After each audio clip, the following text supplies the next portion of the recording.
Welcome to Our English. I'm Priscilla Ramcharan, Trinidadian American global woman. I have here Professor Stephan Hughes, Trinidadian and Well, global too, global professor, global educator. I don't know, half Brazilian, you could say. Something like that, right? Pleasure to be here with all of you. awesome. Our English. Our English. So That's Professor right. Hughes and I are going to read a traditional Trinidadian story, Anansi. Mm-hmm. So let me get Anansi. that ready.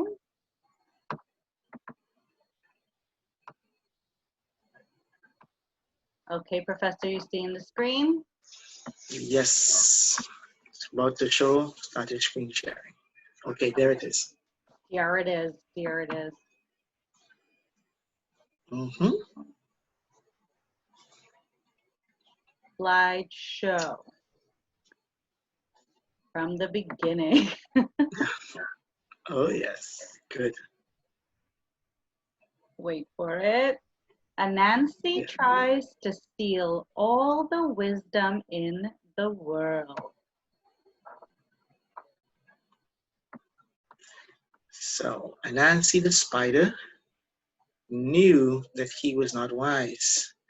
He was very clever and could outwit many different people, but he knew he did not have very much wisdom. This bothered him a great deal, but he did not know what to do about it. Then one day he had a clever thought.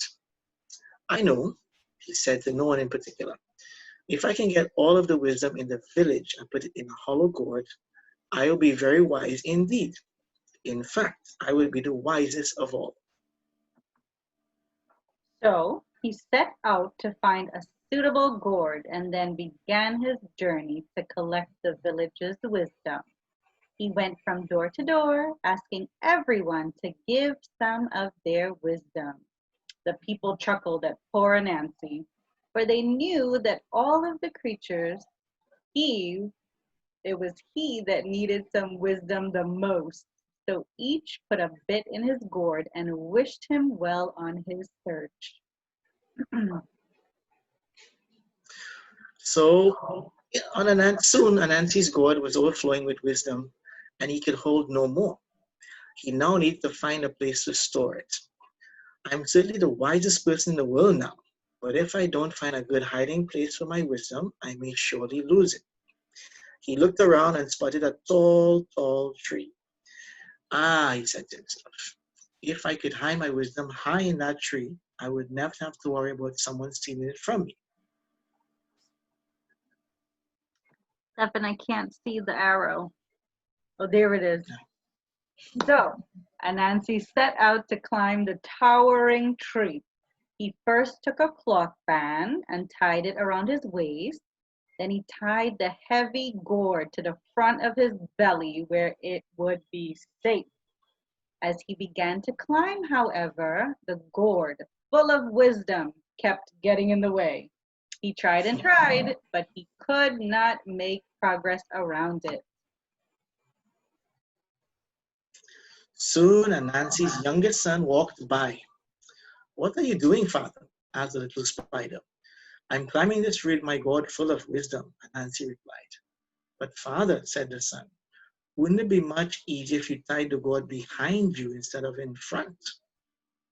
Anansi sat there quietly for a very long time before saying, "Shouldn't you be going home now?" The son skipped down the path, and when he had disappeared, Anansi moved the gourd so that it was behind him and proceeded up the tree with no problems at all. When he had reached the top, he cried out, I walked all over and collected so much wisdom that I'm the wisest person ever.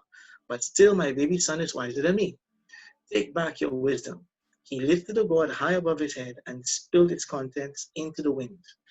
The wisdom blew far and wide and settled across the land. And this is how wisdom came to the world.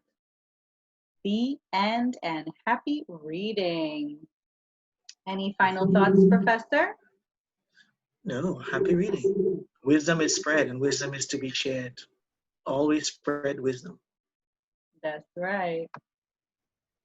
So thank you so much, Professor Hughes, for taking time out of your academically busy day to join us today. It's good reading stories that, I used to listen to as a child. It's great. I think it's good to have these stories perpetuated. Good. All right. Thank Well, you very join much. us for part 2. Bye-bye. Bye bye.